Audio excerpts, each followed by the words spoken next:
Tehillat anai daber pivi varak kol basar shem kat shalom v'nachar v'rach yamet aviad olam. Hallelujah. Yitkara v'kara shemei rabba v'yom adivra kiruteh v'michwakuteh v'chayechon uv'yomechon uv'chayei dechol beit Yisrael ba'agala uv'izman kariv v'imru. Amen. Yehei shemei rabba mavarach le'elam v'lamei amaya. Yitbarach v'yishtabach v'yitpa'ar ma'amin aseh v'yitadar v'yitalev v'yitalav shemei d'kudashah barichu.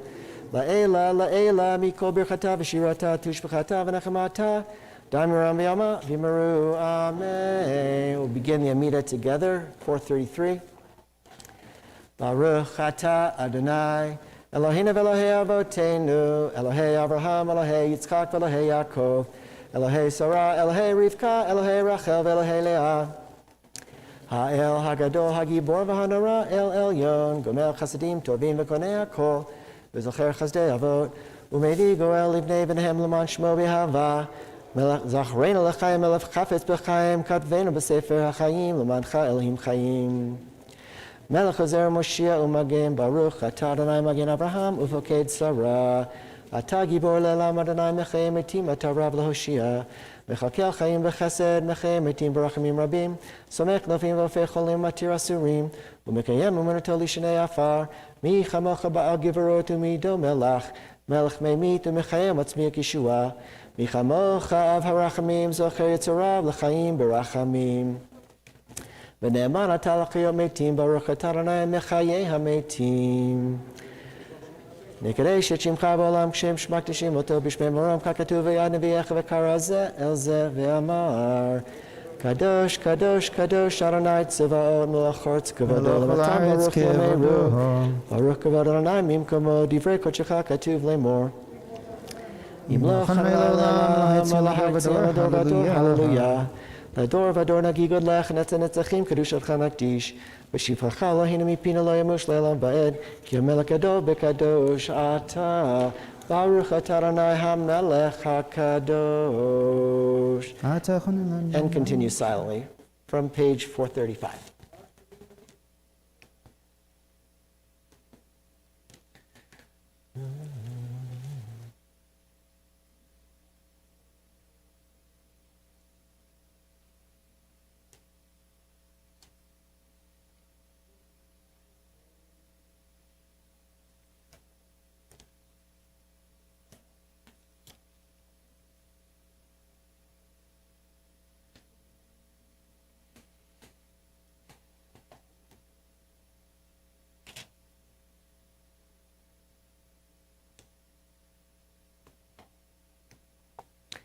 המלך המשפט שימות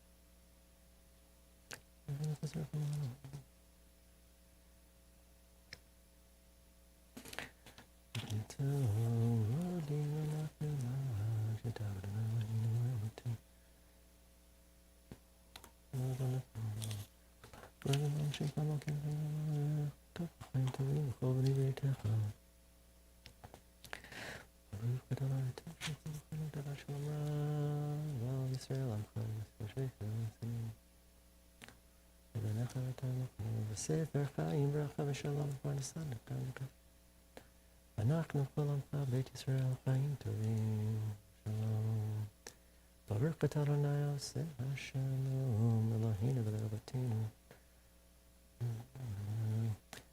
ישבנו בגדנו גזלנו דיברנו דופי הבינו הרשענו זאת וחמאס תפנו תיתנו Sorry, Mr. Deputy.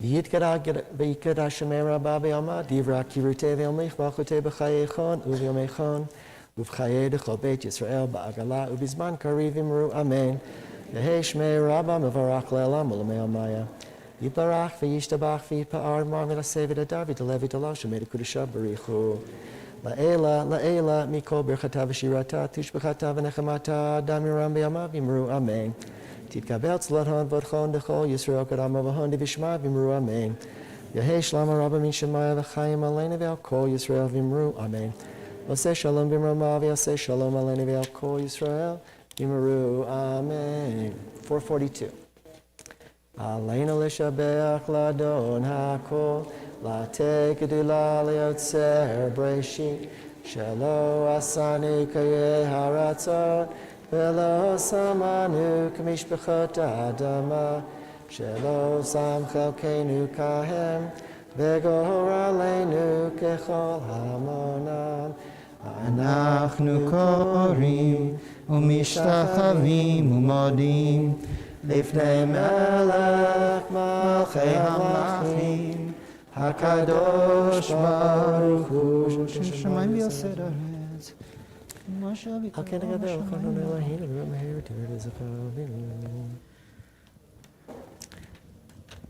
V'ne'emar v'haya Adonai l'melech al kol haaretz b'yom hahu yihye Adonai echad u'shemo echad. Mourner's Kaddish 443.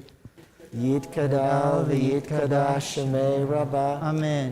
V'yalma divra kirutei v'yamlich malchutei V'chayechon u'vyomechon u'v'chayei d'chol Beit Yisrael Ba'agala u'bizman kariv v'imru Amen. Amen. Yehei Shmei Rabba mevarach le'olam Almaya Yitbarach v'yishtabach v'yitpa'ar v'yitromam v'yitnaseh v'yithadar v'yitalev v'yitalal Shemei D'Kudsha B'richu La'ela Mikol Birchata V'shirata Tushbechata v'nechamata damiran be'alma v'imru Amen. Amen. Yehei Shlama Rabba Chayim Aleinu V'al Kol Yisrael v'imru Amen. Amen. Oseh Shalom b'imramav Uyaseh Shalom Aleinu V'al Kol Yisrael v'imru Amen. Amen. Okay, it'll be just a moment.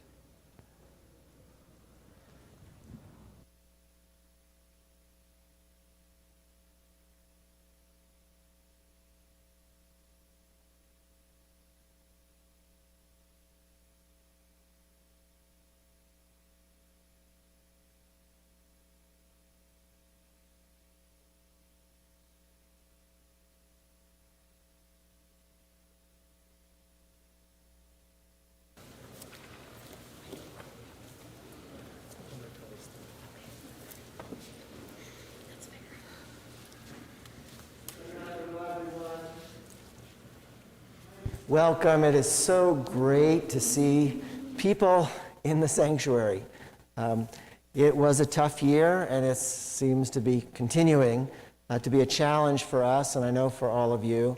So as you can see, this room, this sanctuary is not full because we had to limit the numbers, but I know the people here will sing loud and bring their spirit and their ruach and their neshama together with all of us, and we'll make this room feel full, and we'll make ourselves loud so that God will hear us.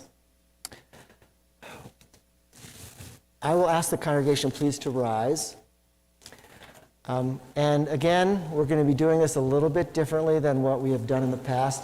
The past presidents will be on the bima with us and participating as we are grateful to their leadership over the past many years. They will be coming in from the back with 3 Sifrei Torah.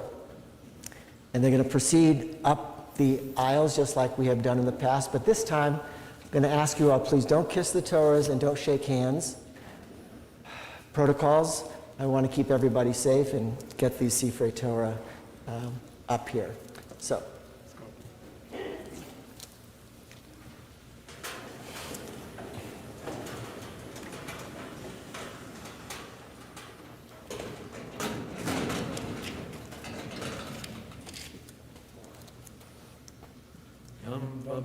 Yum ba ba bum bum ba ba bum yum ba ba bum yum ba ba bum yum ba ba bum yum ba ba bum yum ba ba bum yum ba ba bum yum ba ba bum yum ba ba bum yum ba ba bum yum ba ba bum yum ba ba bum yum ba ba bum yum ba ba bum yum ba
ba bum yum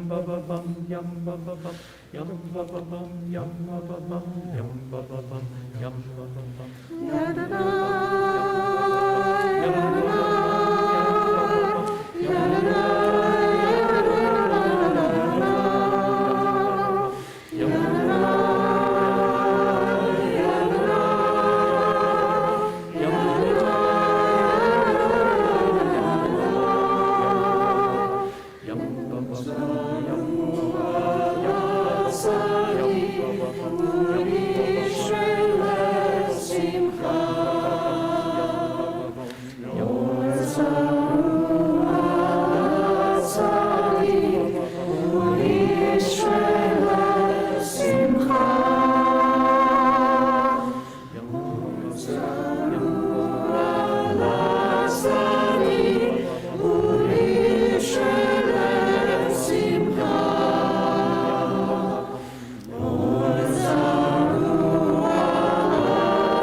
Well, again, welcome everyone. We have some work to do in the next 25 hours. It's not going to be easy work. And it hasn't been easy now for 40 days. Right? 40 days. From the beginning of the month of Elul to tonight, 40 days for asking for forgiveness from each other, right? From our families, from our friends, from our community. It's been a lot of work, and now it culminates in not asking forgiveness from each other as much now as focused on God. We ask for forgiveness to remove the distance between us and God. Interesting to note, though, we can't do this by ourselves. That's why we're all here. God is as if God doesn't listen to us until we are part of a community. So we need each other for this work to get done.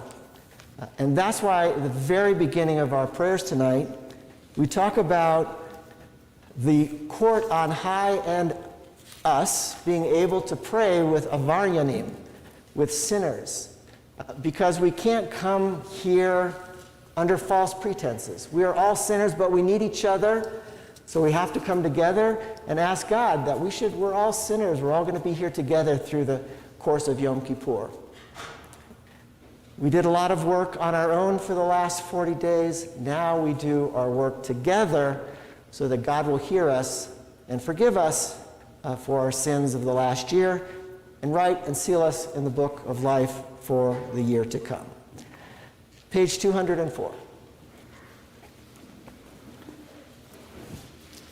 Yum bababum yum bababum yum bababum yum bababum yum bababum yum bababum yum bababum yum bababum yum bababum yum bababum yum bababum yum bababum yum bababum yum bababum yum bababum yum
bababum yum bababum yum bababum yum bababum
Shemata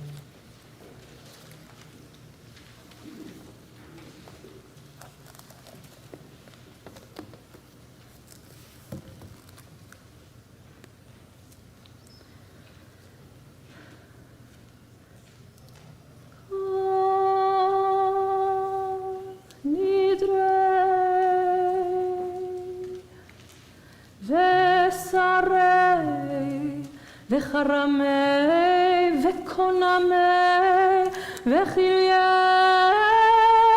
וכינוסי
עד יום כיפורים הבא עלינו לטובה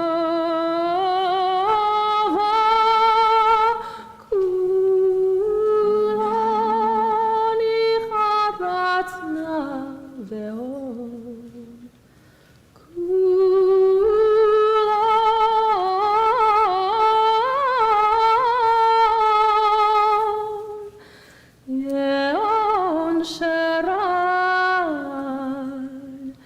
שבי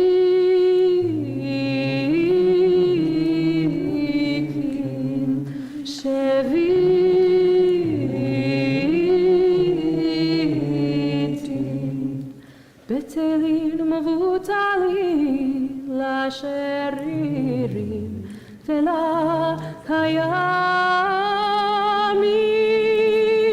נדרנה נדרה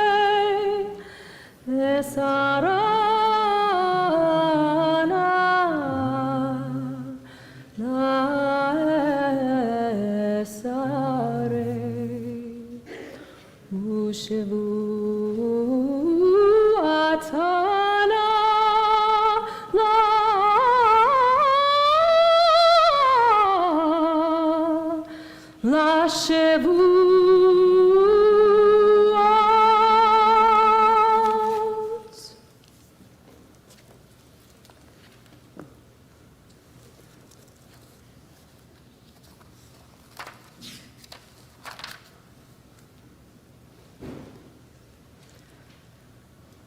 Kol Nidre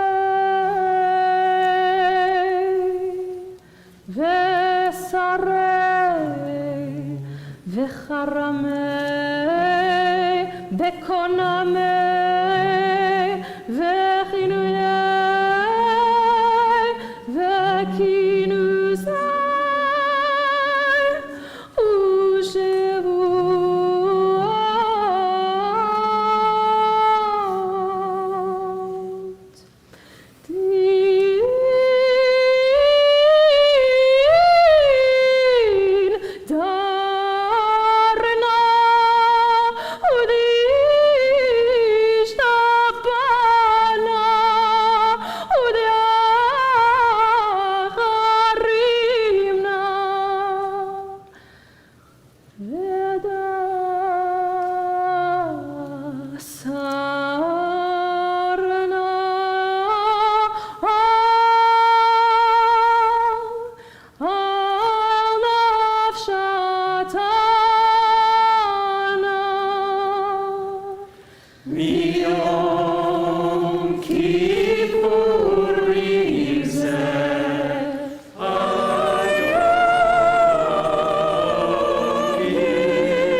זה כגודל חסדך.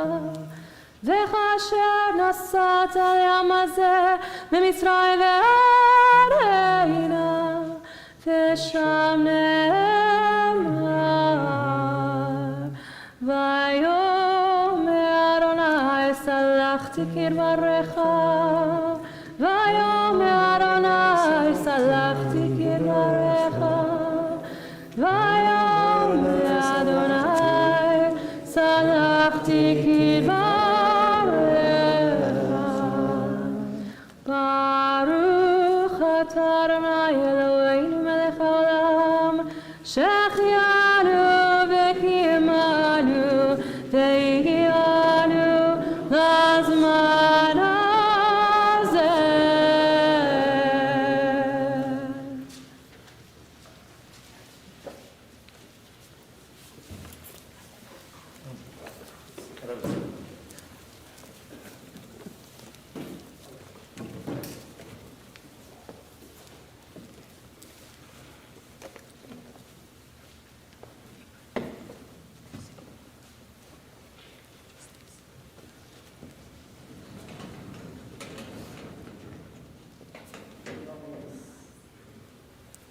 You may be seated.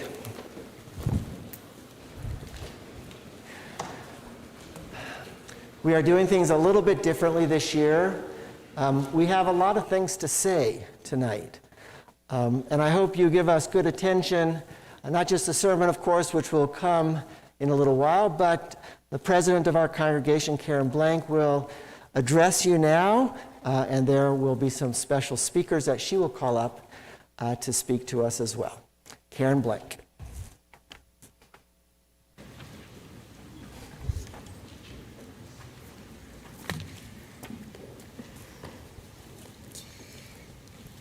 Whether you are here in our sanctuary, thank you, or joining us online, welcome to your HEA. It's good to see the faces in the room, albeit masked, and it's really hard to believe that it's been 2 years since we've gathered here together for Kol Nidre. As Rabbi Gruenwald shared in his Rosh Hashanah sermon, it remains a strange time. We're beginning to gather again and almost relearn what it's like to be together.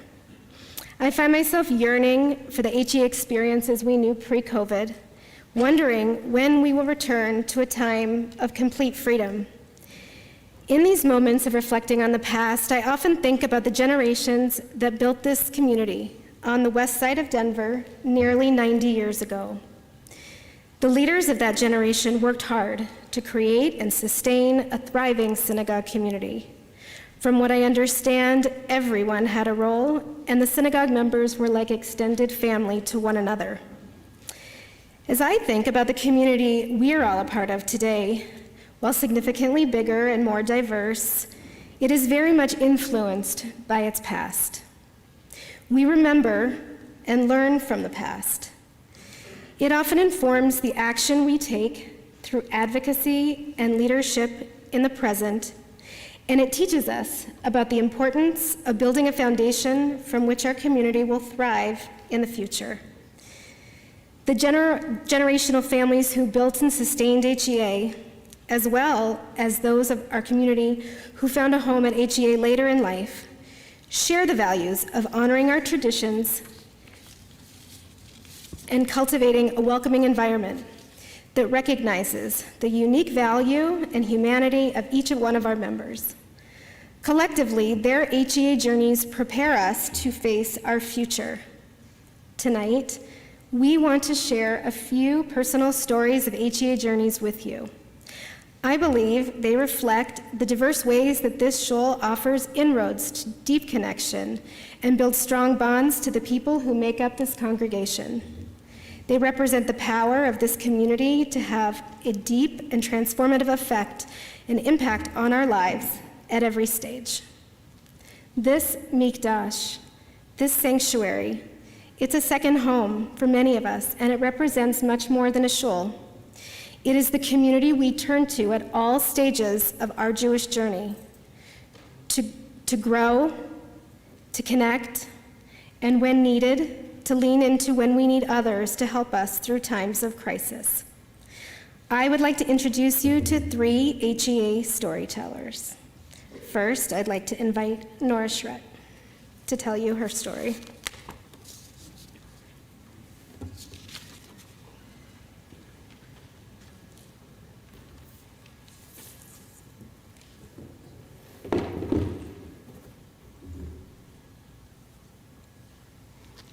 First of all, I just want to say how great it is.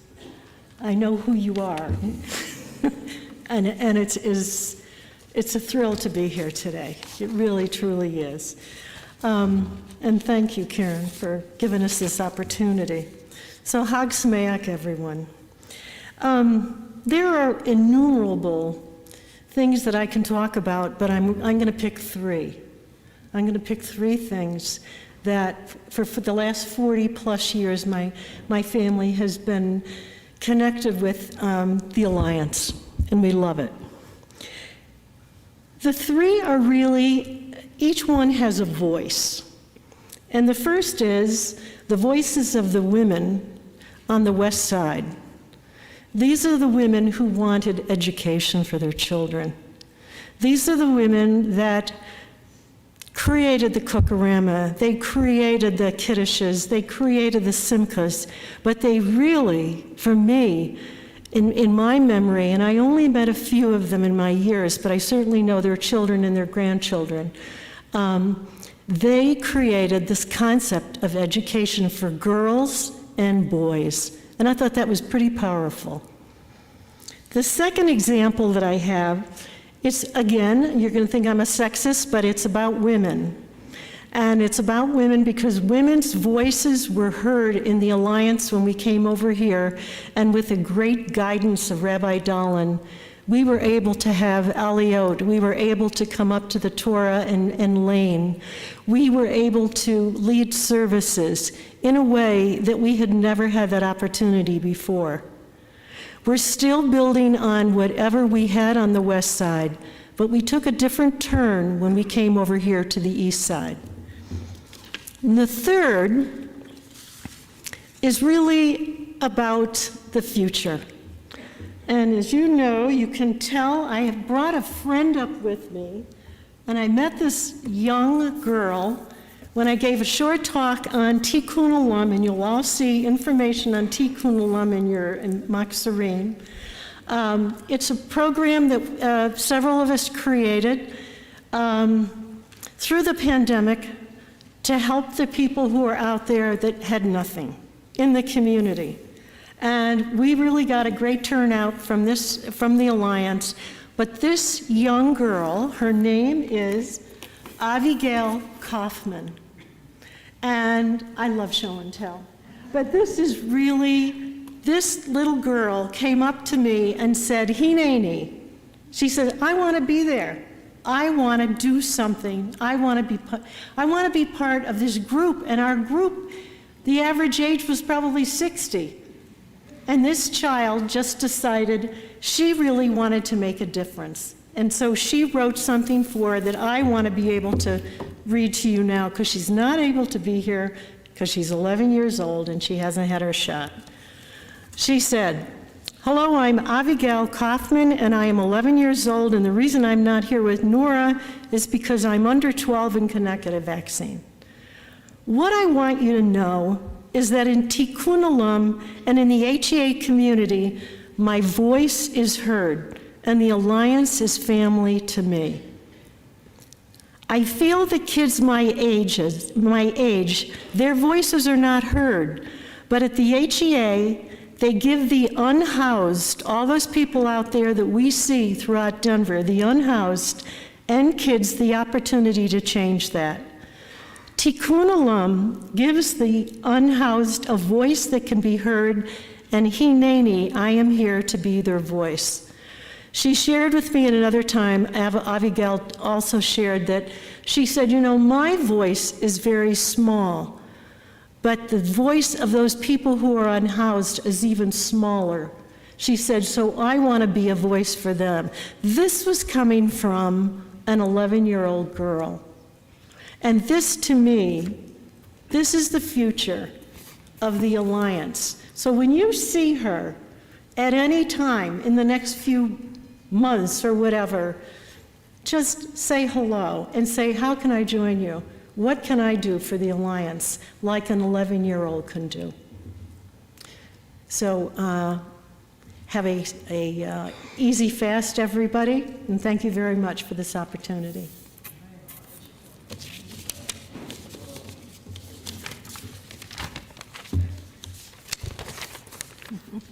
Oops. Sorry. Okay.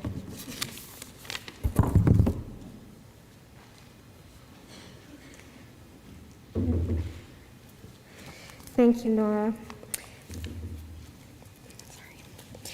I want to speak now actually on behalf of Allie and Aaron Bolshin, who are HE members and preschool parents, and they were unable to be here tonight, but they asked me to share their story with you. Our son Jacob began HEA preschool in August 2019. Initially, we were the stereotypical, over-concerned parents, but we quickly realized that our guy was in great hands. He made the adjustment to spending his morning without us in a classroom a couple of days a week. For quite a while, though, he was rather shy and reserved. When he was at school, he interacted more with adults than with the other kids and appeared reluctant to join in. About 6 months later, just as he seemed to be breaking out of his shell, the preschool closed due to the pandemic.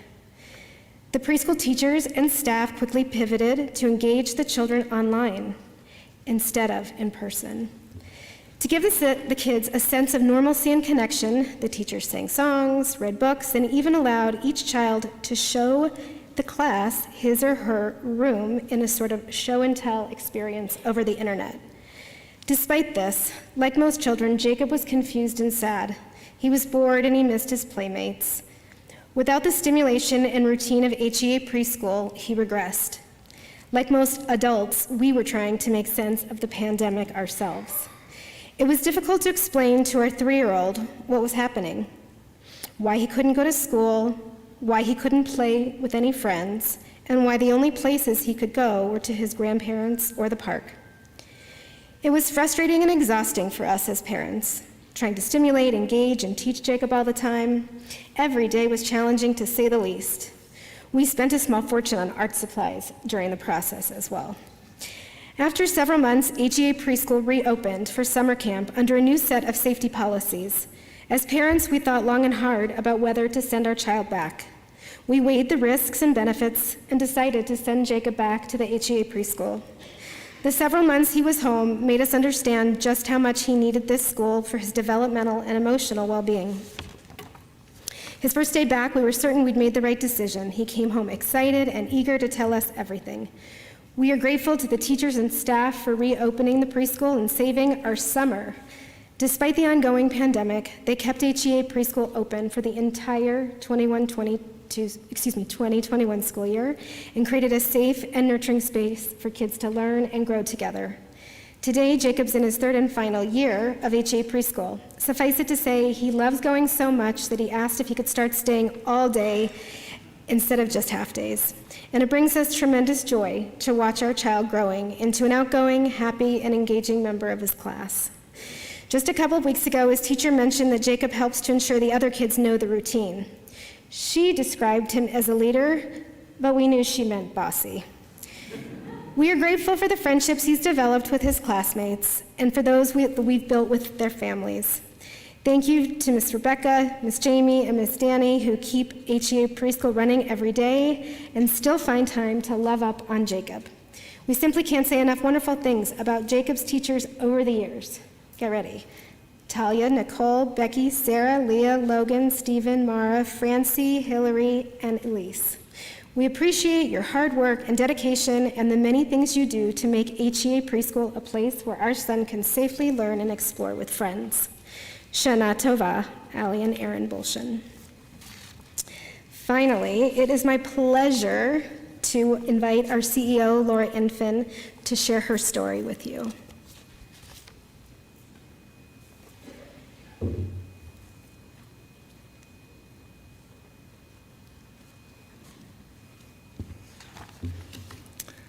Shana Tova.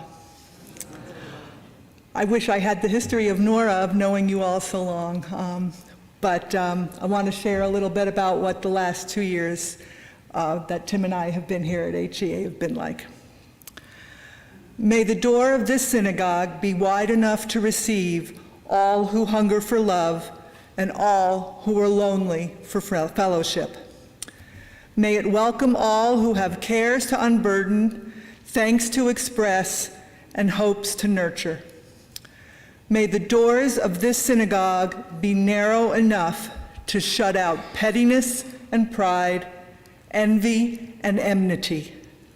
May this synagogue be for all who enter the doorway to a richer and more meaningful life.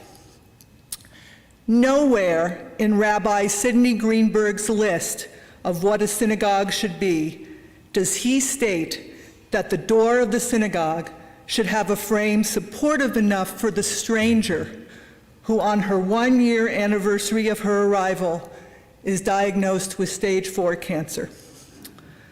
But the HEA community knew that fact intuitively. And so when this stranger came to be a part of this family on November 1st, 2019, and then heard that diagnosis on November 1st, 2020, all of you went into action. Both rabbis, barely knowing me, reached out immediately and often. Rabbi Gruenwald asked me, "What do you need?" And the question stopped me cold. After much contemplation, I realized that what I needed most was to stay connected to this community somehow, even though my illness had come in the middle of a pandemic. The staff stayed connected to me via videos, phone calls, and even gathering under our apartment balcony as a group to serenade me when I got home from the hospital. The board of directors gave me peace of mind in regard to my future here at HEA. They ensured I never wanted for a listening ear, a strong shoulder, or a laughing friend. Lynn Geller went above and beyond and came out of retirement to assure that the community I had fallen in love with did not want for leadership. It gave me such comfort to know that I had a work life to come back to. But it was the congregation, our congregation, that shone.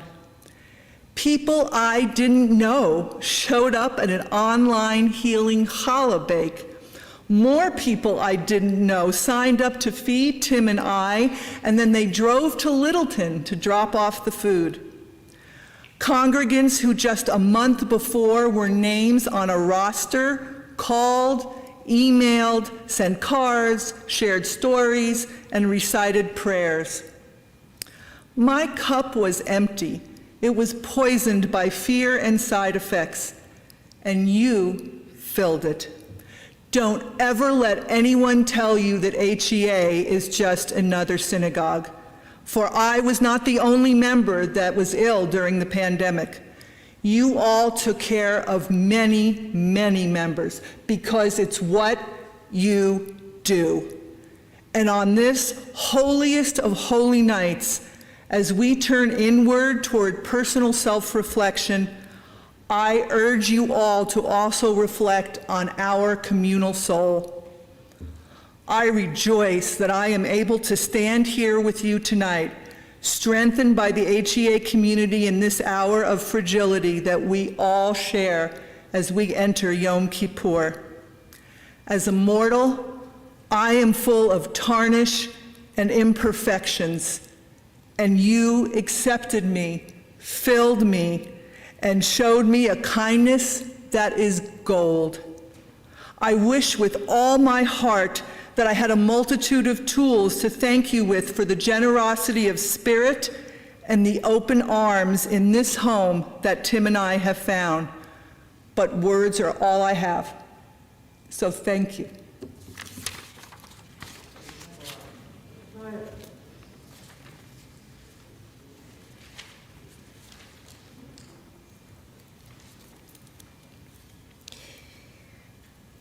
We chose to share these stories with you tonight because they serve as an important reminder that even our most individual journeys are often a continuation of those that came before and are shaped in part by those with whom we travel. I also hope that these stories inspire each of us to think about the HEA story we want to be able to tell and how we can be a part of each other's HEA narrative, each of us enriched by the contributions of others. Because we are not just HEA members, we are the beneficiaries of those who made our connection to HEA possible. And we are stewards of the legacy that we will leave for future generations. Throughout our history, the HEA has remained strong, nimble, and most of all, welcoming, because we have never been passive with our voices or our actions. We are also a resilient congregation. The last 18 months have underscored that relationships and connections remain at the heart of who we are as a congregation.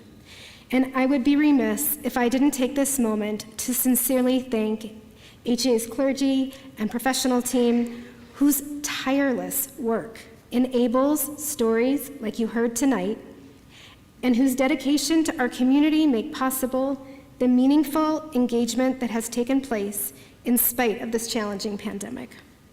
Our community is shaped not simply by our hopes, but through the unique contributions that honor the past, create on-ramps in the present, and demonstrate our unwavering belief that HEA will be here for those who seek community in the future.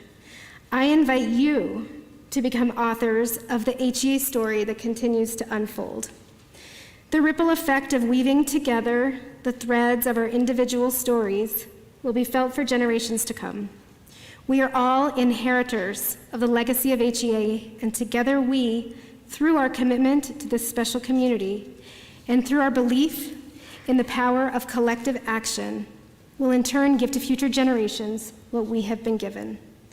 Thank you, and I wish you and your families a year of abundant health, peace, and connection. Gemara Chatima Tova, may you be sealed and have a good sealing in the book of life. Thank you.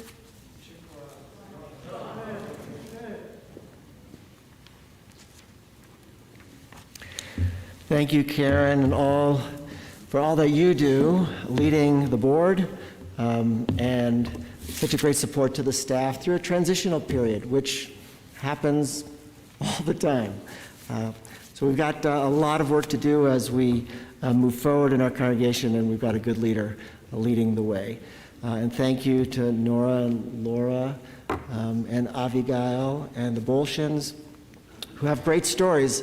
And we're all about stories. Your stories, our story together, and stories how we learn from our past and move forward. So again, thank you, Karen, for your presentation.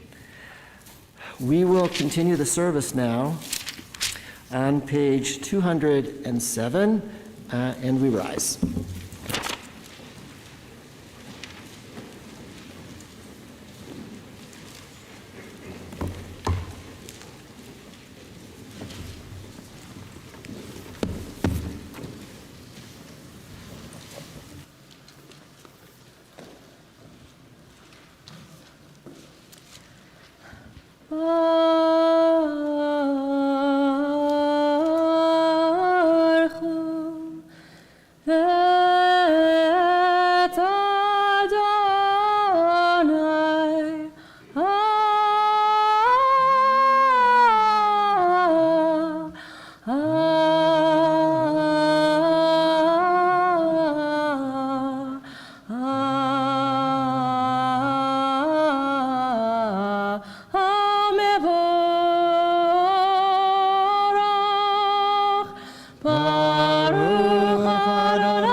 שמו, אל חי וקיים תמיד, ימלוך עלינו לעולם ועד.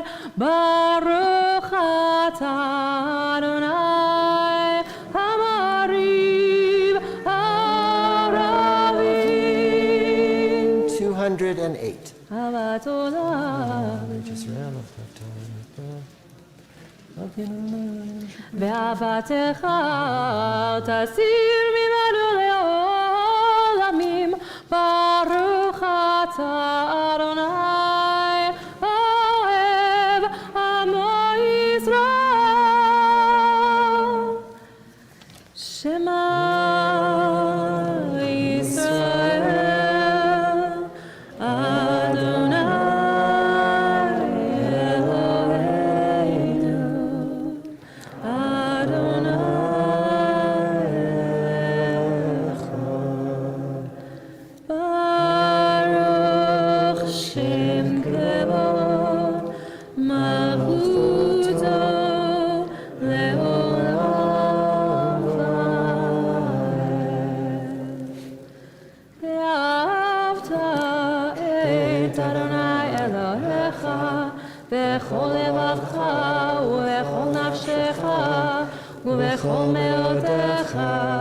והיו הדברים האלה אשר אנוכי מצווך היום על לבבך, ושיננתם לבניך ודיברת בם בשבתך בביתך ובלכתך בדרך ובשוכבך ובקומך, וקשרתם לאות על ידך, והיו לטוטפות בין עיניך, וכתבתם על מזוזות ביתך ובשעריך.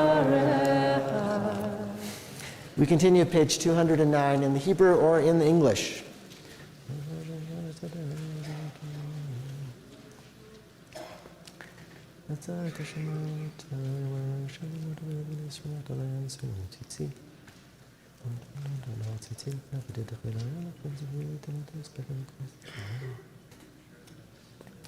Adonai Elohechem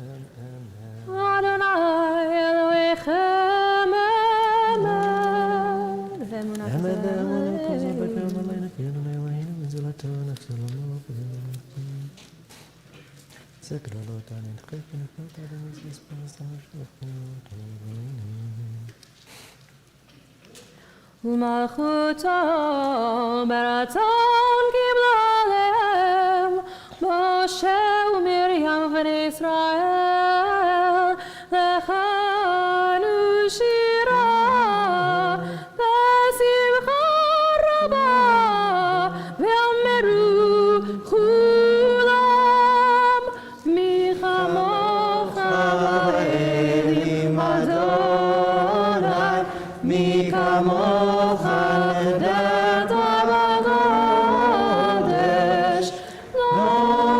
לא תהילות הספר. מלכותך רעובנך בוקי הים לפני משה, זה אלינו ואמרו אדוני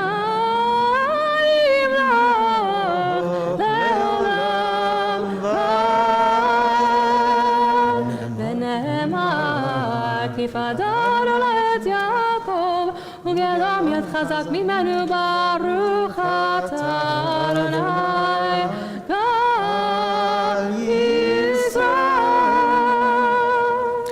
We turn now to page 211. This is a very important prayer. We do it every evening, including the evening of Yom Kippur. And if you take a look at this prayer, I mentioned it a little bit in my sermon last year, you can see that we ask God to shield us from enemies, pestilence, sword, starvation, sorrow, remove the evil forces that surround us, and we look back at our year with pandemic and hurricanes and fires. It's been a difficult year, and we hope and we pray that the year to come will be a better one. And you can see at the very end of the prayer, may you spread over us your canopy of peace, O God. Baruch atah Adonai, who spreads the canopy of peace over us and over all the people of Israel and over Jerusalem. We'll chant this prayer now, top of page 211 in the Hebrew. Hashkiveinu Adonai, Eloheinu leshalom, leshalom. Hashkiveinu Adonai, Eloheinu leshalom, leshalom. Amin. Eloheinu l'chaim, v'osei sevet shlemecha. Ufros aleinu sukat shelamecha, Baruch atah Adonai, haporeh sukat shalom aleinu, ve'akol amo Yisrael, ve'al Yerushalayim. Amen. Please rise, 212.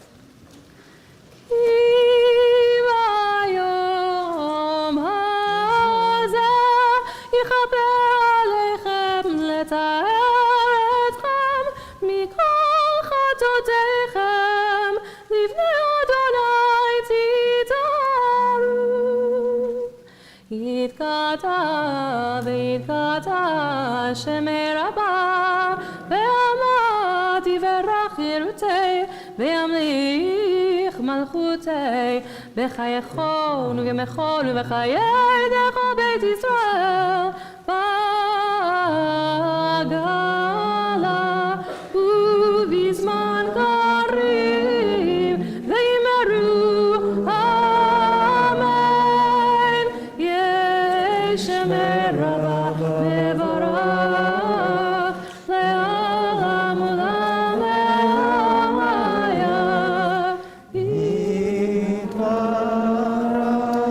Yitbarach v'yishtabach v'yitbar v'yitroma v'yitnaseh v'yitadar v'yitalev v'yitala Shmei Kodesha Brichu Leila Leila Mikol Birchata v'shirata Tushmechata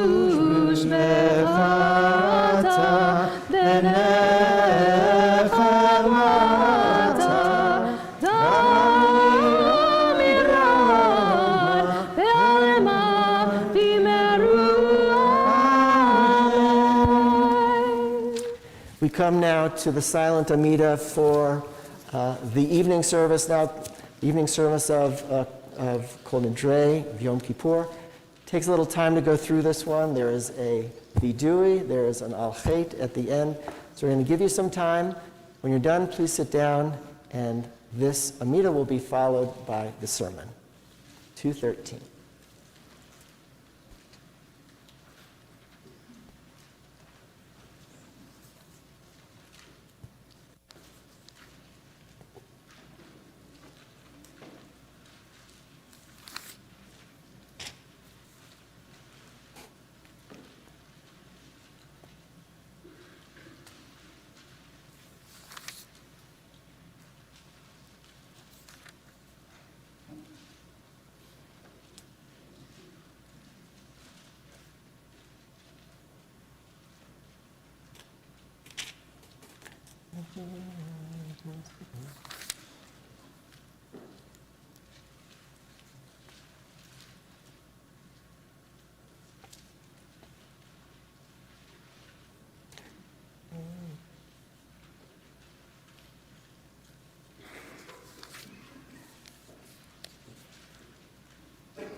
Shalom Rabbi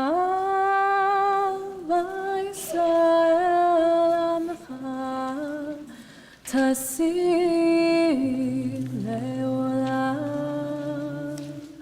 Shalom Rabbi Israel Amcha Tasim Leolam. Shalom Rabbi Israel Amcha Tasim Leolam. Shalom Rabbi Israel Amcha Tasim Leolam. Ki ata hu melech adon lechol hashalom. Ki ata hu melech adon lechol hashalom. Shalom Rabbi Israel Amcha Tasim Leolam. Shalom Rabbi Israel Amcha Tasim Leolam. V'tov beinecha levarech et amcha Yisrael bechol עת ובכל שעה בשלומך. Shalom Rabbi Israel Amcha Tasim Leolam. Shalom Rabbi Israel Amcha Tasim Leolam. One more time. Shalom Rabbi Israel Amcha Tasim Leolam. Shalom Rabbi Israel Amcha Tasim Leolam. Tasim Leolam. Tasim Leolam.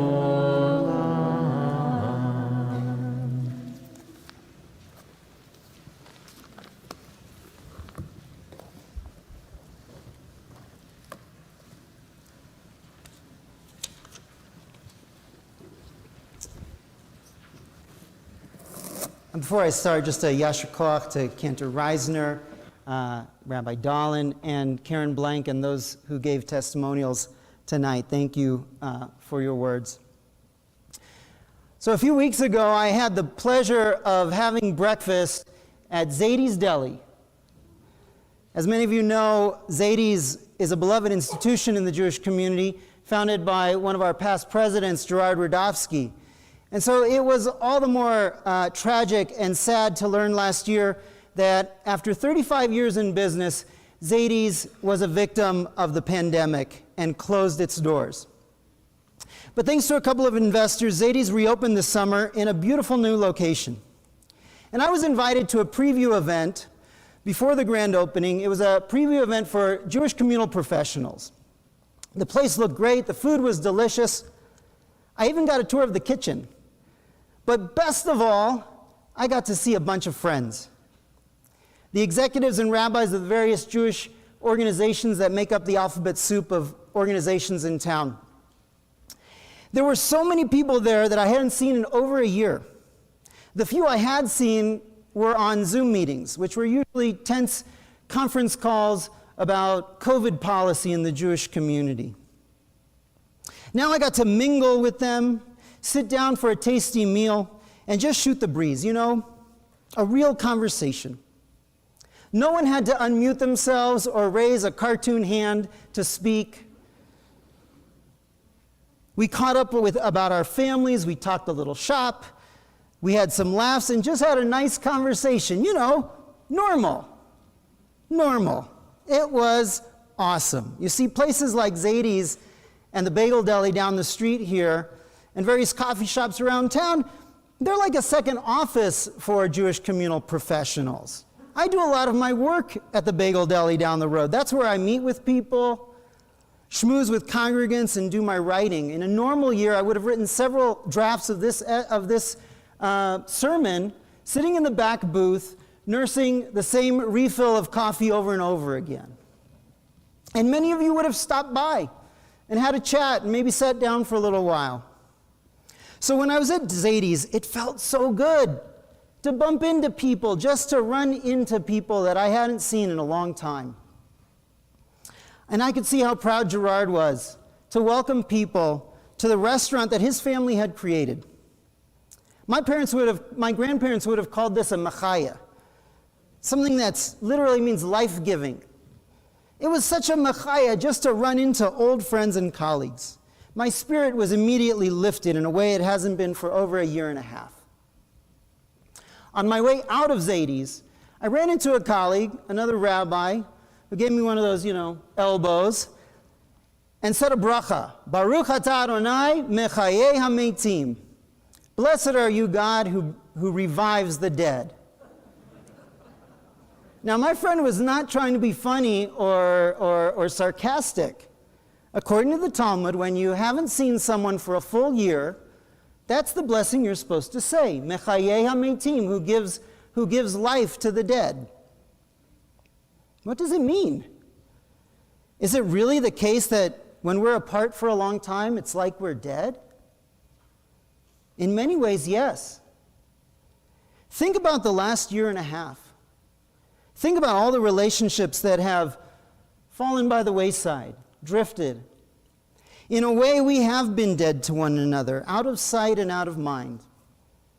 It's nobody's fault, it's the pandemic, we know. But one kind of experience that we've all missed out on in this last year and a half are those chance encounters, those casual moments, whether we planned it or because we tend to live our lives overlapping with other people at the school pickups, the soccer games, the supermarket, the deli, or at synagogue. Whether that's at services, at a celebration or a program, or coffee after morning minyan, or perhaps, most importantly, at Kaddish lunch. These encounters give us opportunities to catch up with one another, to meet new people, exchange ideas with people who think differently from us, and even work out little tensions and disagreements over time. This past year and a half felt more than a little deadening. And it has done real damage to relationships and community. It's like we've been holed up in a cave. There's a famous story in the Talmud about Rabbi Shimon Bar Yochai. Shimon Bar Yochai was the disciple of Rabbi Akiva. He lived in the 2nd century, just after the destruction of the temple in Jerusalem by the Romans. And he was a fierce critic of the government, the occupying Roman government. And for this, the emperor sentenced him to death. So Rabbi Shimon Bar Yochai fled with his son Eliezer to a secluded cave where they were miraculously sustained by nothing but a nearby carob tree and a well of water. For 12 years, they hid in the cave, studying all day, munching on carob, I guess. Until finally, Elijah the prophet came to the opening of the cave and informed them that the Roman Empire had died, and with him, the decree against Rabbi Shimon Bar Yochai. They could finally come out of the cave. The Talmud now reports what happened next. Rabbi Shimon Bar Yochai and his son emerged from the cave and saw common people going about their lives. Shimon Bar Yochai disdained what he saw. While he and his son were occupying themselves in the sublime study of Torah, other people were dealing with the mundane tasks of day-to-day life. The Midrash says that Rabbi Shimon was so incensed that anywhere he set his gaze would burn, like hot lasers shooting from his eyes. His righteous anger blazed so intensely, it threatened to consume the entire world, and so God exiled him back to the cave for another year. Now consider this story for a moment, and think about the parallels to the times we are living in. We've all been in our own cave, doing our things, taking care of ourselves and the people in our household. We've perhaps been sitting way too long with our own thoughts, convinced that our perspective on the world is the only valid one. Relationships may have been strained by differences over politics, judgmentalness over whether you're cautious or too cautious or not cautious enough about the pandemic. Casual friendships that once enriched our lives may have withered. Like Rabbi Shimon Bar Yochai, we had to flee to the cave. Then we got to come out for a while this summer, and recently it feels like we've had to retreat once more. In the coming months, how will we find our way out of the cave? And how will we re-encounter other people? How will we process our grief and hard feelings so that we don't burn one another up? I'm seeing this on an interpersonal level, and it's also evident in our culture. Indeed, people are re-emerging and celebrating joyous reunions with friends and family. And at the same time, some people are angry at one another over politics, culture war issues. We've seen the unsavory YouTube videos of strangers scolding one another in public places, or even scuffles that have broken out over vaccines and so on. And there's a reported increase in road rage. I've seen this myself several times this summer. In fact, a couple of weeks ago, I called 911 because I saw a pickup truck sideswipe another car on purpose as they chased each other down the road. It's right here on Hamden. While many of us are rejoicing once more in chance encounters, we've also had a lot of collisions. It should not come as a surprise. You don't need me to cite the psychological and sociological research on what happens when people are distanced from one another. Empathy goes way down real quick. And it's much easier to dehumanize someone when you're not face to face with them. Just take a look at any social media comments section. In some respects, we have indeed been dead to one another. So how do we come back from the dead? How do we resurrect those friendships and our connection to our synagogue community? How do we start seeing one another and having more encounters instead of more collisions? Before we can solve the societal problems or the cultural divides, we need to start practicing the art of relationship building right here at Shul. I told you on Rosh Hashanah that my messages this year are simple and practical. That's because I firmly believe that after so much has been torn down in our society over the last year and a half, we need to start from the basics. And I believe that synagogues and other houses of worship in particular, can lead the way out of the cave. At Rosh Hashanah, I suggested that we all need to breathe, slow down, and pay attention to what's going on inside of ourselves. When we're more mindful, when we cultivate compassion for ourselves and our ability to listen, we are better prepared to encounter other people. So let's look at another model of encounter and perhaps glean some practices from it. When our forefather Jacob fled from his brother Esau, he took refuge in Haran across the Euphrates with his uncle Lavan. There you'll remember he falls in love with Rachel. Lavan tricks him into marrying Leah instead, and Jacob ends up working for Lavan for 20 years. Weary of Lavan's exploitation, Jacob decides to abscond with his wife and children. A few days later, when Lavan discovers that Jacob has fled, he musters his men and chases down Jacob. On the way, the Torah says that God appeared to Lavan in a dream, warning him not to harm Jacob. When Lavan catches up to Jacob in the hill country just east of the Jordan River, the two men have a remarkable confrontation. First, Lavan assures Jacob that he will not hurt him. God told him so. He expresses sadness about the way that things ended and that Jacob had taken his daughters and grandchildren from him. In turn, Jacob lowers his defenses and acknowledges the hurt, explaining that he fled in fear. Lavan then goes on to speak at length about how he took Jacob in, providing him with wives and wealth. And then Jacob takes his turn, pouring out his heart about all the grievances he has with Lavan, the ways he felt exploited and abused. After both men had had their chance to speak, they resolved to reconcile, and they made a pact to never harm one another again. They then erected a mound of stones to mark the agreement, asking each person who witnessed the covenant to add their stones to the pile. They then all sat down and ate a meal together. Jacob called the place Gilad, in English Gilead. Gilad means the mound of testimony. There's some valuable lessons that we can glean from this emotional story. As we reemerge and reintegrate with other people, we too may be feeling the need to share hard feelings. I'd like to offer some suggestions for reconnecting with others. The first lesson is to look at the way that Lavan approaches. When you want to reach out, especially if you want to confront someone with hurt feelings, it's a good idea to approach with some humility and a disarming gesture. If there's someone in your life with whom you've lost touch over the last 2 years, you might just pick up the phone and call them. That works. But if you're reluctant because it feels like it's been a long time, perhaps you're worried that the reaction won't be totally positive, maybe start with a friendly gesture.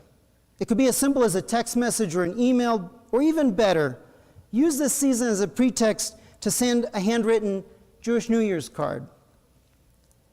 This approach has the advantage of giving them a heads up, so that if there are hard feelings, they might prepare themselves to have the awkward conversation with a little more grace.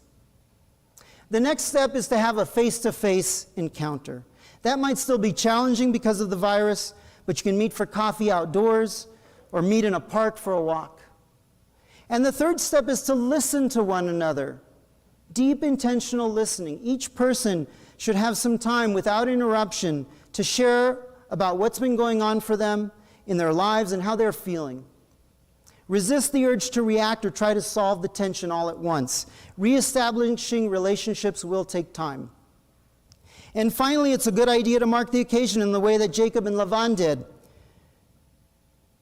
It doesn't hurt to share some food. There's nothing like breaking bread and sharing a meal to bring people together.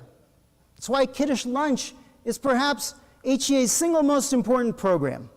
If you're trying to reconnect with a friend, just keep it simple. Invite them out for coffee or tea or whatever beverage you like. We are living in a time of great tension in our public and interpersonal discourse. Coming back from this pandemic will not be as easy as picking up where we left off. There will be many happy reunions, but even when the reunion is happy, there may be some baggage. For nearly 2 years, we have missed out on shared experiences and chance encounters that feed relationships, that nourish relationships on an ongoing basis. We haven't gotten a chance to witness each other's life events. If the relationship drifted, there are gaps in our knowledge about each other. There may be hurt feelings and quiet resentments that have accumulated over time. Like Jacob and Lavan, we may decide that we just need to put that behind us. Yet we need to acknowledge the hurt feelings and resolve to move forward. While we may lament the time that has been lost, perhaps coming back from pandemic is also an opportunity for a reset on a relationship. I've been observing these collisions and I've been experiencing some of them myself. In my encounters with folks, as you all have started coming back to shul, I've heard from a lot of you that you very much want to be seen by your synagogue, and you want to be seen and embraced by your rabbis. People want to come back to services and Kaddish and be recognized and acknowledged. People who grew up in this synagogue have told me, I don't think people even know who I am. In the spirit of this day, I am truly sorry that I did not make more phone calls in the last year.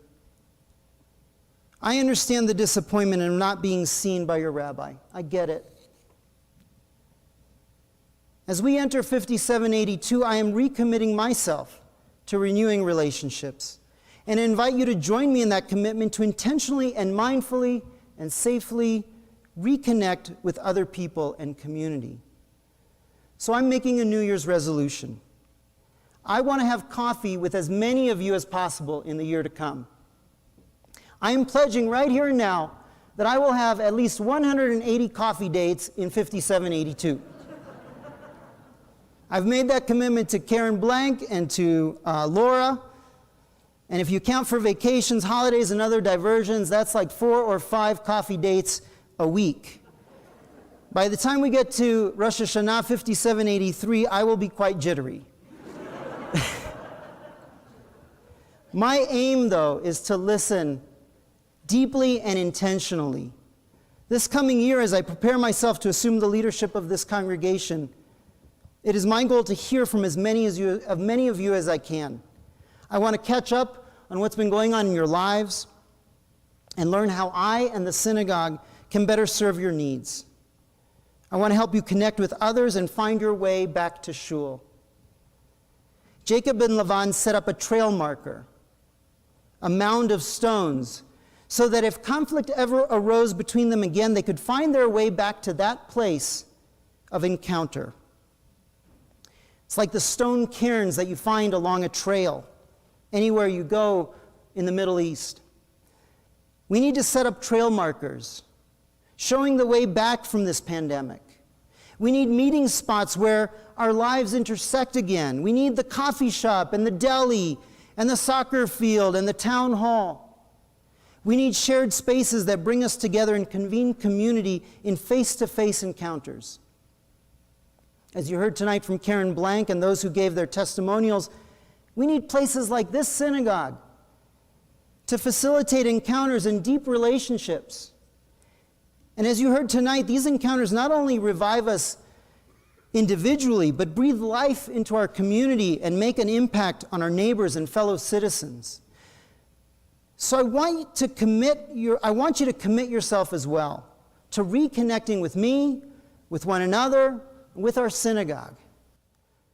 What if as a community we were to resolve to have coffee with one another this year? I'm proposing to have 180 coffee dates myself. There are nearly 1,800 adults who are members of this congregation. What if we had 1,800 coffee dates this coming year amongst all of us? It would only be 1 or 2 per person. Each of those encounters is like placing one of those stones in the cairn, the trail marker that leads back to community. With each chance encounter, together we can build a giant mound of stones, a Gilad that stands as testimony to the power of friendship and human connection that enriches our lives. I'm talking about this today not just because I want to have a lot of coffee or just because I want you to come back to shul. I do. I like coffee and I want you to come back to shul. But I believe sincerely that reconnecting with other human beings in the months and years ahead is going to be vital to rebuilding a better society. And I believe that synagogues and other houses of worship and organizations that gather people need to lead the way, just as we have been leading the way during the pandemic, setting an example of how communities can adapt and connect even from afar. Now let's lead the way in a post-pandemic world. You see, there's something much bigger at stake.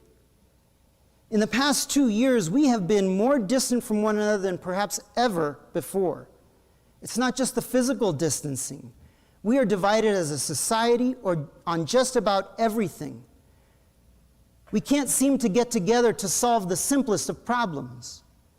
We have been atomized, broken apart into free-floating individuals. To restore our public square, we will need to rebuild community from the molecular level, person to person, one relationship at a time. So I didn't tell you the conclusion of Rabbi Shimon Bar Yochai's story in the cave. Now, the first time he came out of the cave, he was angry and nearly incinerated everything in sight. So God sent him back into quarantine. At the conclusion of another 12 months, Rabbi Shimon and his son reemerged but this time differently. At first, Rabbi Eliezer's anger flared again. But, says the Talmud, wherever Rabbi Eliezer wanted to burn, Rabbi Shimon Bar Yochai sought to heal. It was late on Friday afternoon, and they saw a man walking by with 2 bundles on his back. Rabbi Shimon asked the man where he was going. I'm taking provisions home to prepare for Shabbat, he told them. With that, Rabbi Eliezer was put at ease. These common folks may not have been as learned as he and his father, but they were pious nonetheless. He learned to suspend his judgment and reconnect with others. But then something even more remarkable happened. Rabbi Shimon Bar Yochai went and sought healing for his skin. He had actually, in the dryness of the cave, the Talmud says that his skin was cracked and chafed. And so he went to someone to heal him. And he was so grateful for the healing that was done for him, he resolved to bring tikkun, repair, to the world, citing the example of Jacob, who after leaving his father-in-law, used his considerable wealth for the benefit of Shechem, the city in which he settled after leaving Haran. Jacob's reconciliation with Lavan and then with his brother Esau inspired a generosity of spirit in Rabbi Shimon Bar Yochai for the betterment of his community. In the post-pandemic world, we will have to rededicate ourselves to healing friendships and supporting one another through change and transition.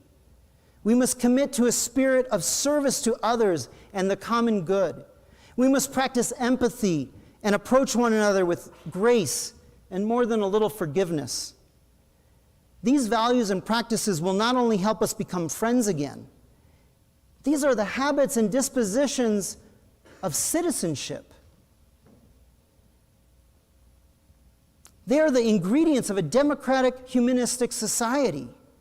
Our capacity to restore interpersonal relationships will influence the way we restore communal relationships, which will support us in the ways that we engage in the world. That will be the topic of my sermon tomorrow. But for now, I leave you with a closing thought. It's indeed true that the Talmud prescribes a blessing for seeing someone after a year, mechayeh hameitim, the one who revives the dead. This might seem like sarcasm or irony, but it's not. We're not saying that the other person is dead. Rabbi Natan of Breslov, the disciple of Rabbi Nachman, explains the custom. He writes in Likutei Halachot, his commentary on the Shulchan Aruch, this is why one who sees their friend after 12 months recites this blessing, specifically when encountering a friend who they rejoice in seeing. Because friends who love one another give life and light to one another. And when one sees the other, they are inspired such that it is like the revival of the dead. You see, it's not the other person who's rising from the dead. It's us. It's our own souls that are being brought back to life. It's friendship itself that is being brought back to life, which gives life to each other. This is the work that we have ahead of us, reviving our own souls through mindfulness practices that make us more aware and evoke empathy. When we've cultivated that compassion, we must turn toward others to revive relationships. And when we do that, we will be better equipped to revive the very spirit of our community and our society. So let us be the healers of friendship and community. And with each encounter, let's set down a Gilad, a trail marker, pointing the way back home. Wish you a Gemar Chatima Tova. May you have a meaningful fast, and I look forward to seeing many of you tomorrow morning.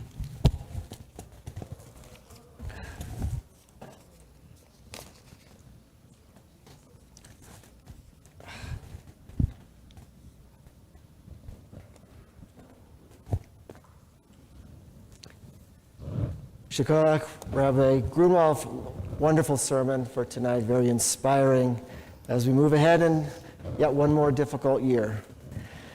We are coming now to the Slichot section of our service, which includes a Vidui and Al-Chet, all of those prayers that are so necessary and important for us as we move forward with this day. But we're going to begin with some piyutim, written by Jewish pietistic authors in the Middle Ages. And one of the most famous of them is on page 223.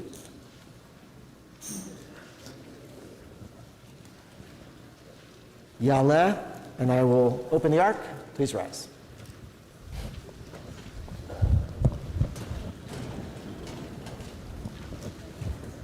Yaleh tachanunenu me'erev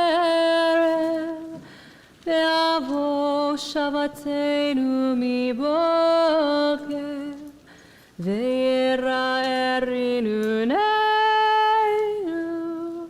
ad arev Yaleh kolenu me'erev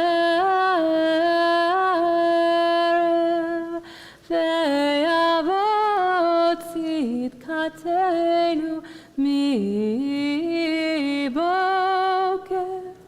ve'yira'eh pidyonenu ad arev Yaleh dofkenu me'erev ve'avo gilenu miboker ve'yira'eh bakashatenu ad arev Yaleh enkatenu me'erev ve'yavo elecha miboker ve'yira'eh eleinu ad arev. We turn now to page 226. You may be seated for just a moment as I close the ark. Elech apayim ata uve'alechem nikrata v'derech kahoreita תעבור הפשע ותמחה אשם, כיום בהתייצב עמושם. תאזין שמעתנו ותקשיב מנו מאמר, כיום ויקרא בשם אדוני. ויעבור אדוני על פניו ויקרא. Please rise now for the recitation of the 13 attributes of God's mercy. Middle of page 226. Adonai, Adonai, El Rachum v'Chanun, Erech Apayim, Berab Chesed v'Emet, Notze Chesed l'alafim, Noseh avon v'apesha, v'chata'a וסלחת לעווננו ולחטאתנו לחטאנו. סלח לנו אבינו כי חטאנו, מחל לנו מכנו כי פשענו, כי אתה אדוני טוב וסלח ורב חסד לכל קוראיך.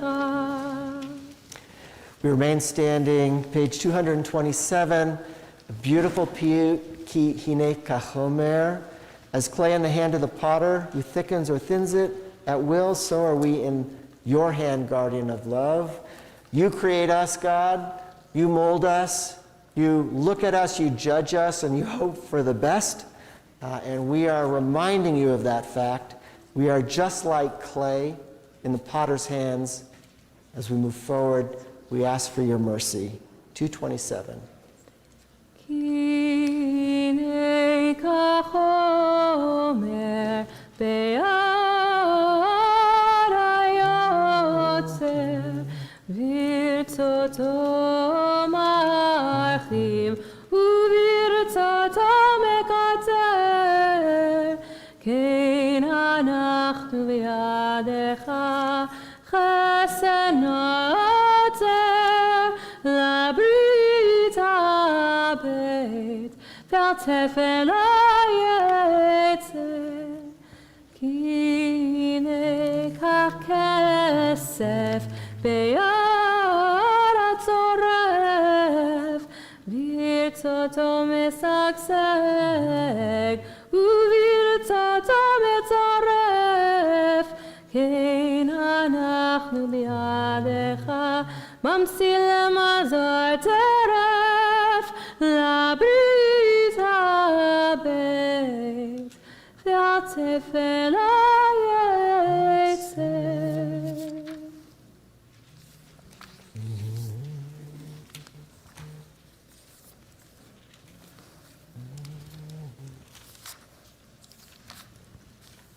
Page 232.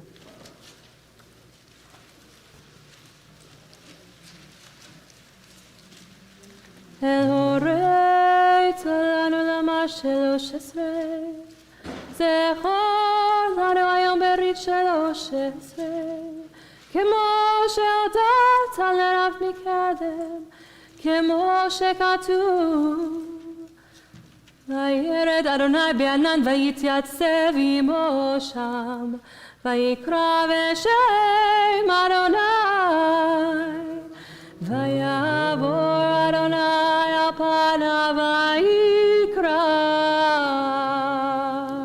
אדוני אדוני אל רחום וחנון ערך אפיים תרב חסד באמת נוצר חסד לאלפים נושא עוון ופשע וחטאה ונקה וסלחת לעווננו ולחטאתנו נחתנו סלח לנו אבינו כי חטאנו מחלנו מלכנו כי פשענו כי אתה אדוני טוב וסלח ורב חסד לכל קוראיך. We remain standing as the ark is opened for Shema Kolenu. It's found on page 233. Shema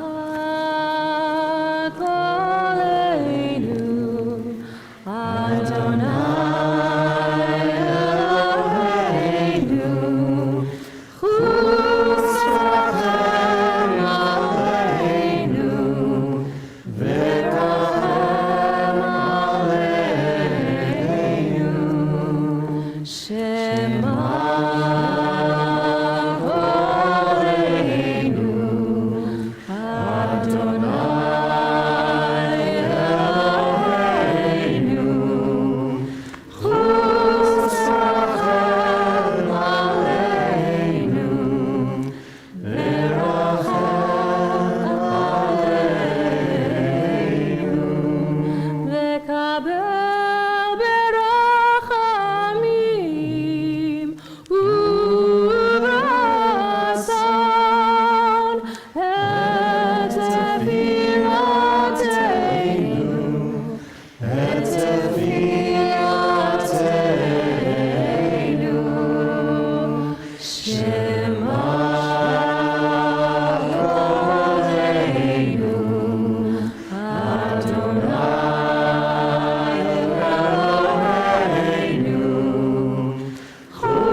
השיבנו אדוני אליך ונשובה חדש ימינו כקדם. השיבנו אליך ונשובה חדש ימינו כקדם. שמע קולנו אדוני אלוהינו חוס רחם עלינו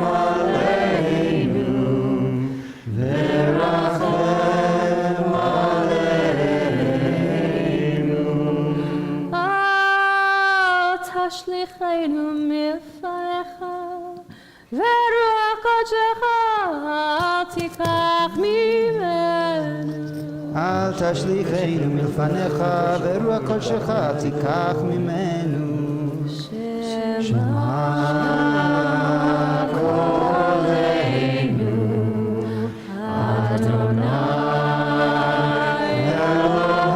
אלוהינו, חוס רחם עלינו, ורחם עלינו.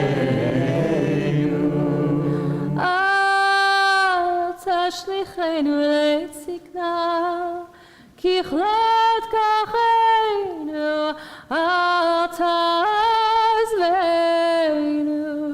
אל תשליכנו לעת זקנה, ככלות כוחנו אל תעזבנו. שמע קולנו, אדוני אלוהינו, חוס רחם עלינו, ורחם עלינו. שמע קולנו, אדוני אלוהינו, חוס רחם עלינו, ורחם עלינו.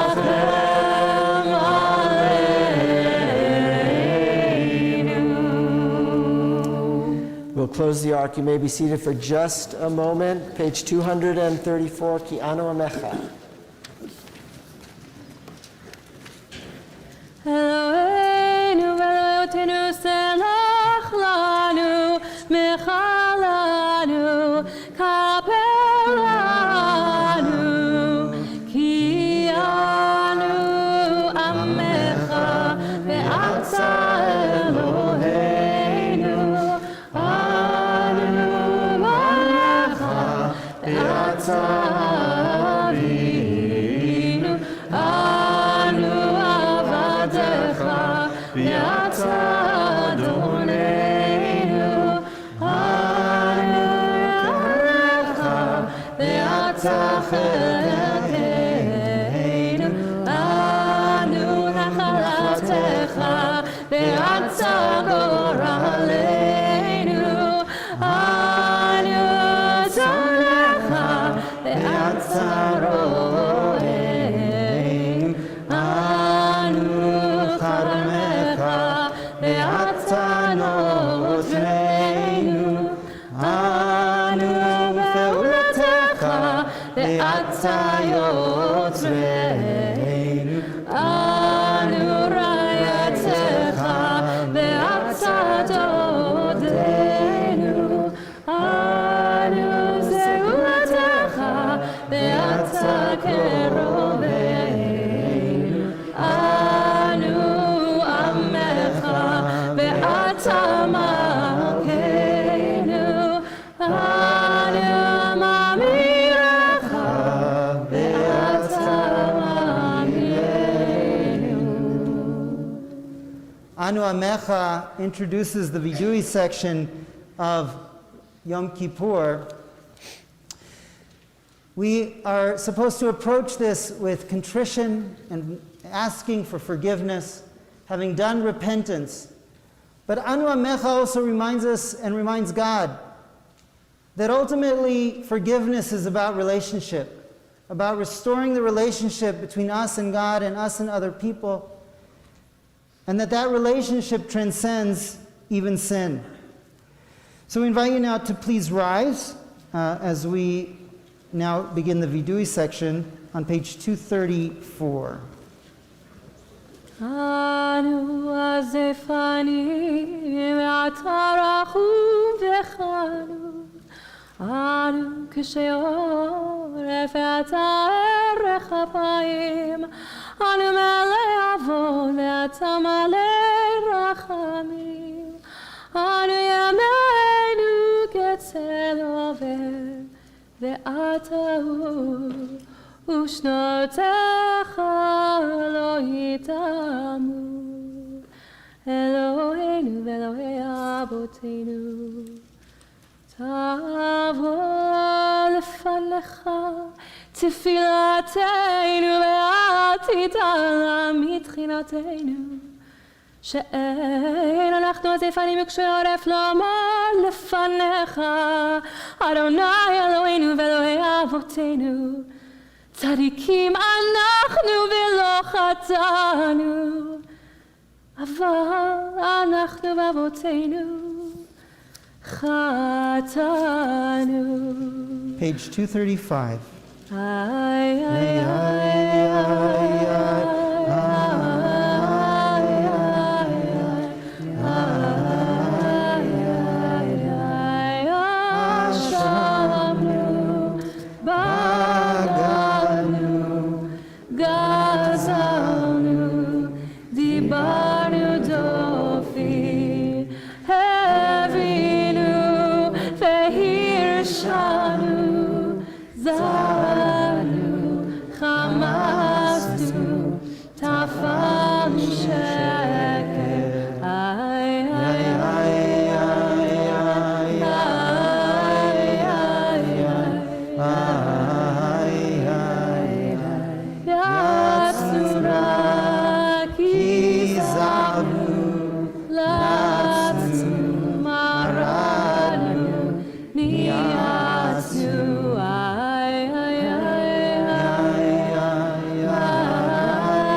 Kishinu oref, rashanu, shichanu, ti'anu, ta'inu, titanu.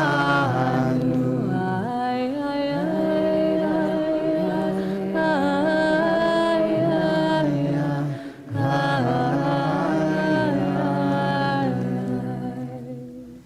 Please join me on the left-hand side of the page as we recite the Yashamnu in translation on page 235.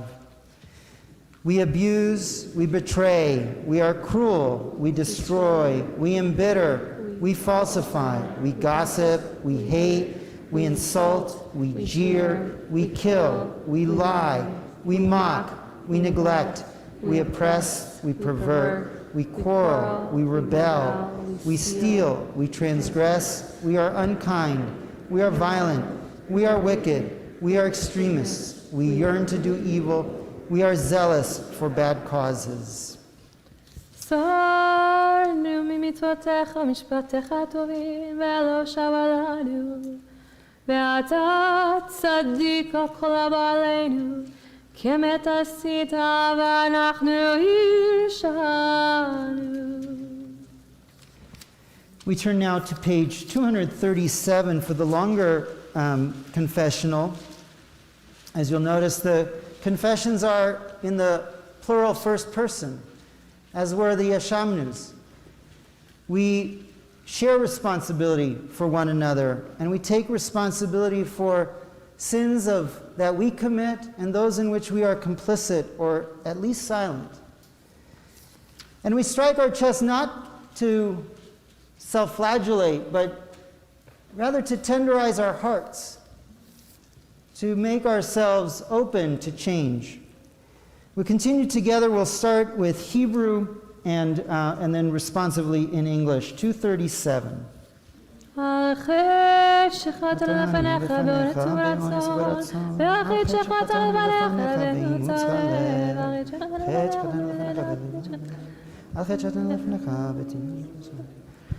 גילוי עריות, על חטא שחטאנו לפניך בגלוי, על חטא שחטאנו לפניך בדיבור פה, על חטא שחטאנו לפניך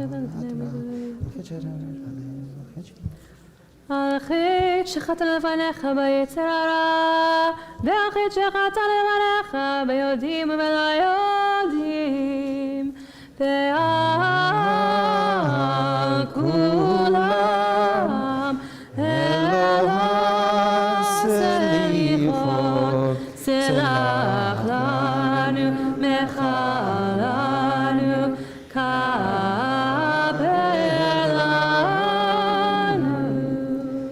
invite you to join me on the bottom of page 237 on the left-hand side responsively. We have sinned against you through denial and deceit, and we have sinned against you by taking bribes. We have sinned against you by clever cynicism, and we have sinned against you by speaking ill of others. We have sinned against you by the way we do business, and we have sinned against you in our eating and drinking. We have sinned against you by greed and oppressive interest, and we have sinned against you through arrogance.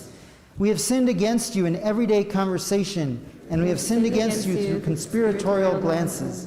We have sinned against you through condescension, and we have sinned against you through stubbornness.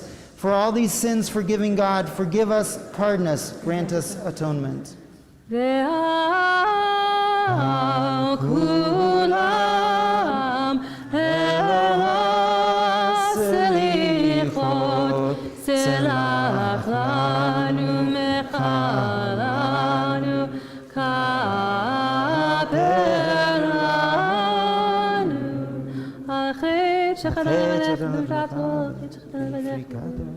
החטא שחטאנו לפניך בפלילות, החטא שחטאנו לפניך בצידיית רע, החטא שחטאנו לפניך בתשומת יד, והחטא שחטא לפניך בתימהון לבב, כולם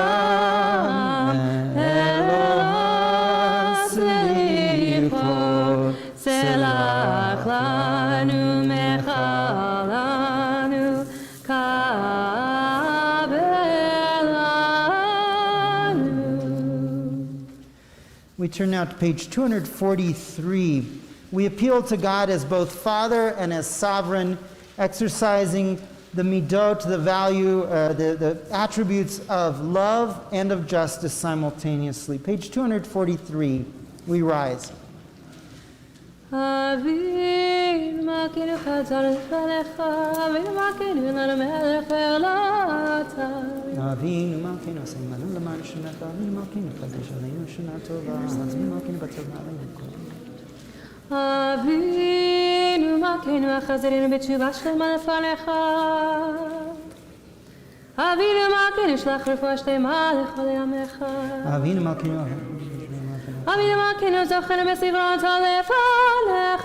אבינו מלכנו זוכרנו בספרון טוב לפניך. אבינו מלכנו כותבנו בספר חיים טובים. אבינו מלכנו כתבנו בספר חיים טובים. אבינו מלכנו כותבנו בספר גאולה וישועה. אבינו מלכנו כתבנו בספר גאולה וישועה. אבינו מלכנו כותבנו בספר פרנסה וכלכלה. אבינו מלכנו כתבנו בספר פרנסה וכלכלה. אבינו מלכנו כותבנו בספר זכויות. אבינו מלכנו כתבנו בספר זכויות.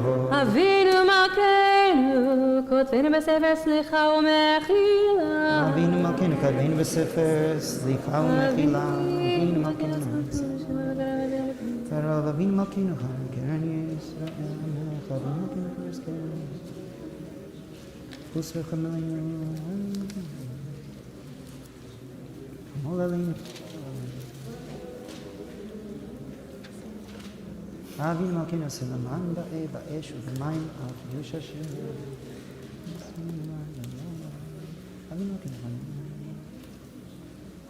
Page 244.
is closed now. You may stand or sit according to your custom. Page 245.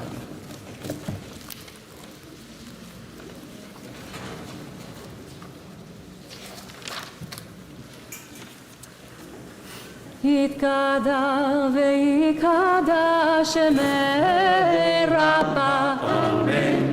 בעלמא דברה חירותי וימליך מלכותי. בחייכון וביומכון ובחיי דכל בית ישראל. בגלה ובזמן קריב. ויאמרו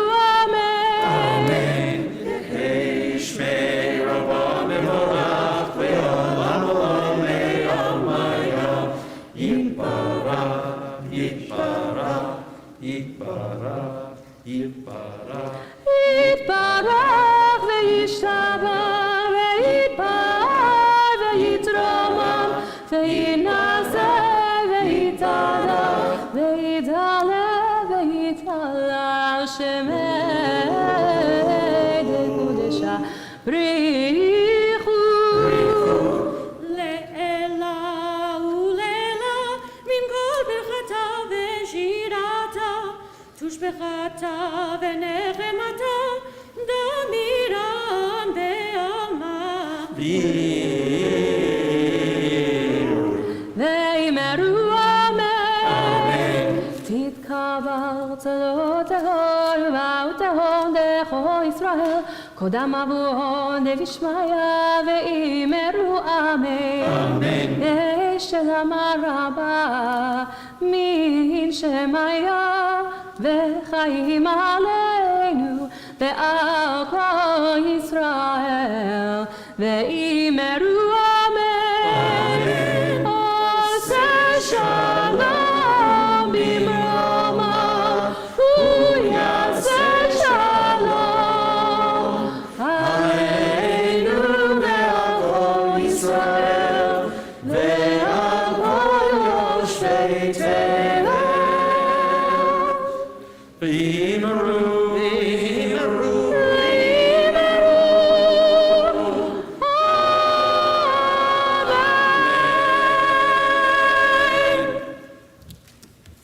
Koach to our choir, and thank you to Leah Peer, leading our choir this evening and throughout the holidays. We'll ask you to please rise now, page 246 for Aleinu, followed by Mourner's Kaddish coming up. Page 246. Aleinu לשבח לאדון הכל, לתת גדולה לעצב ראשית, שלא עשנו גילויי ארצות, ולא שמנו כמשפחות אדמה, שלא שם חלקנו כהם, ולא ראינו ככל העולם. ואנחנו קוראים ומשתחווים מודים לפני מלך מלכי המלכים הקדוש ברוך הוא שם שמיים ויוסד הארץ משה ברוב השמיים להשב אותה אל לבבך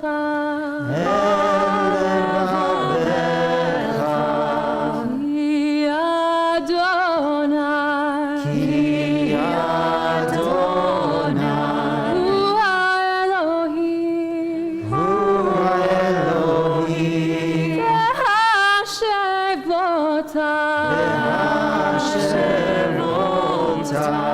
אל לבבך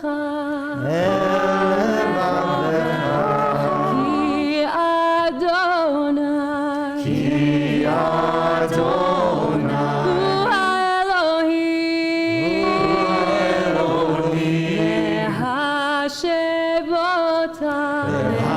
להשב אותה אל לבבך כי אדוני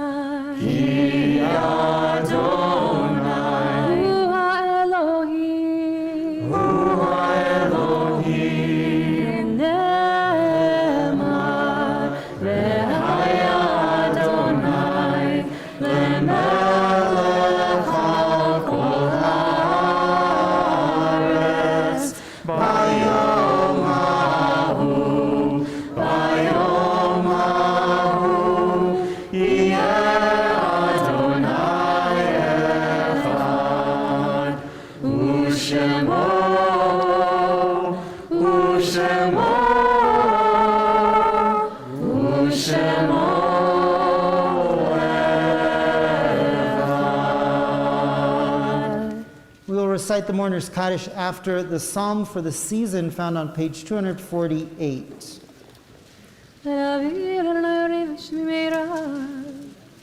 Adonai Ma'az Chaim Mi'echad Bekarov Alei. Rachat Shatim et Adonai Otavakesh.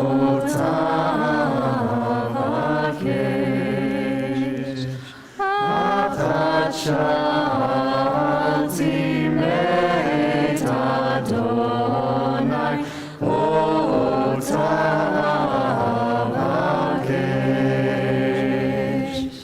Shifti bet Adonai kol yemei chayai lachazot benoam Adonai ulevaker chalom lachazot benoam Adonai ulevaker chalom kitzadei sukav yomrai Ki Yitzchak Sukkah Yom Ra'ah. Lulei matilot betvernej bet chaim kavel Adonai chazak b'mitzibecha v'kavel Adonai. We invite mourners and those for whom it is your custom at home and here to remain standing as we call to mind our loved ones who are no longer with us. Page 247, Mourner's Kaddish. Yitgadal v'yitkadash shemei Rabbah, be'alma divrach hirutei ve'amlich malchutei, v'chayechon v'yomechon uv'chayei l'chol beit Yisrael, v'agalau v'zman kariv ve'imru amen, Yehei shmei Rabbah mevorach le'olam u'me'ol maya, yitbarach v'yishtabach v'yitpa'ar v'yitromam v'yitnaseh, v'yitadar v'yitaleh v'yitalal shmei d'kudsha b'richu, Le'ela, le'ela, mikol birchata v'shirata, tushbechata v'nechemata, damiran be'alma ve'imru amen. Yehei shlama rabba min shemaya, v'chaim aleinu ve'al kol Yisrael ve'imru amen. Oseh shalom b'mromav, hu ya'aseh shalom, aleinu ve'al kol Yisrael ve'imru amen. Before we conclude tonight, you can have a seat. I want to thank you on behalf of Rabbi Dahlin, Cantor Reisner, Laura, and our entire staff and our board of directors. I want to thank you for your patience and for your cooperation in the process of putting on these high holy days this year. We hope that both here and at home that you have a meaningful fast. Tomorrow morning we will meet here at 9:30 a.m. for 9 o'clock a.m. and 9:30 for Shir Chadash at Bethany Lutheran Church. And we will meet in the afternoon for Mincha and Ne'ilah. Please check your tickets for those times. We'll conclude now with Yigdal, found on page 250.